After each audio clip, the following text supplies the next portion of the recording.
મહત્વના સમાચારો પર હવે નજર કરીશું। વિવાદોનું બીજું ઘર બનેલી રાજકોટ સિવિલમાં નવો વિવાદ છેડાયો છે। રાજકોટ સિવિલે દાનમાં મળેલી ઈ રિક્ષાનો ઉપયોગ ન કર્યો અને દર્દીના સુવિધા માટે દાનમાં મળેલી ઈ રિક્ષામાં ધૂળ ચડી છે।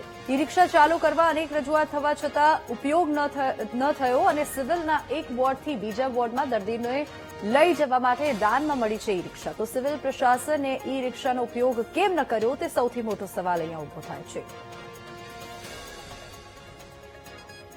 સૌરાષ્ટ્રની સૌથી મોટી civil hospital Rajkot civil hospital ફરી એક વખત વિવાદમાં જોવા મળી રહી છે, કારણ કે અહીંયા જે દર્દીઓને જે સેવા માટે આપવામાં આવેલી ઈ રિક્ષા છે તે બંધ હાલતમાં જોવા મળી રહી છે। આપ સીધા દ્રશ્ય જોઈ શકો છો, જે પ્રકારની આ ઈ રિક્ષા છે ધૂળ ધાણી એટલે કે ધૂળ આમાં ચડી ગઈ હોય તે પ્રકારના દ્રશ્યો જોવા મળી રહ્યા છે। આ ઈ રિક્ષાના દ્રશ્યો છે।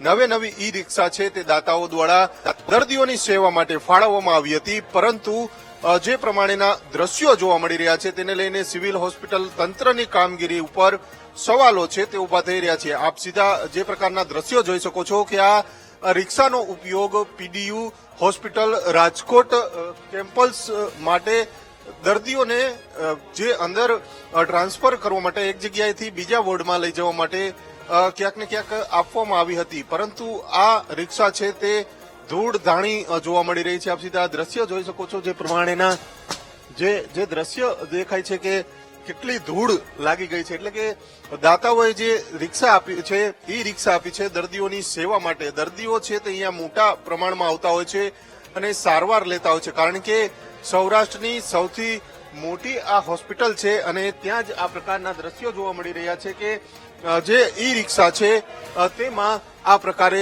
ધૂળ લાગી ગઈ હોય। આપ સીધા દ્રશ્યો જોઈ શકો છો, લાખો રૂપિયાના જે દાતાઓએ દાન આપ્યું છે, પરંતુ આ જે રિક્ષા છે તેનો ઉપયોગ જે દર્દીઓ માટે ન થતો હોય તે પ્રકારના દ્રશ્યો જોવા મળી રહ્યા છે, કારણ કે આ ઈ રિક્ષા છે 8 જેટલી રિક્ષા છે તે ફાળવવામાં આવી છે, પરંતુ 8 રિક્ષામાંથી એક પણ રિક્ષા છે તે ચાલુ નથી। માત્ર ને માત્ર 2 રિક્ષાઓ છે તે ચાલુ રાખવામાં આવી છે, તે માલના હેરફેર માટે ચાલુ રાખવામાં આવી છે। એટલે કે સવાલો અનેક ઉભા થઈ રહ્યા છે, કારણ કે દર્દીઓ છે તે અહીંયા મોટા પ્રમાણમાં આવતા હોય છે।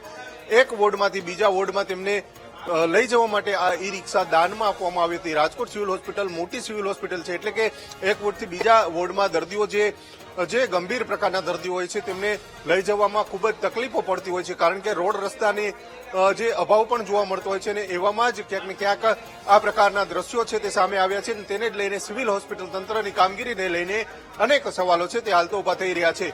કેમેરામેન નિશિત ગઢિયા સાથે ભાવેશ સોંદરવા, વીટીવી ન્યૂઝ રાજકોટ।